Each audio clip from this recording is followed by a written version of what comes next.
Massiva resposta a la presentació de la plataforma Guanyem Barcelona, impulsada, entre altres, per l'activista Ada Colau. Ple a la sala i ple al pati de l'escola on s'ha fet l'acte. Volen generar confluències per presentar-se a l'Ajuntament de Barcelona. De moment, asseguren, no són una candidatura electoral. Ho decidiran a la tardor si recullen com a mínim 30.000 firmes de suport, la meitat de barcelonins.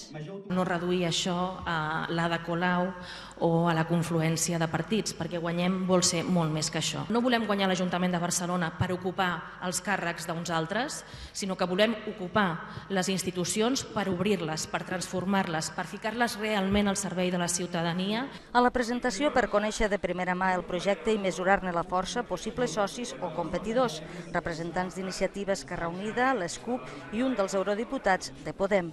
Sobre la consulta no es pronuncien, però defensen el dret a decidir-ho tot.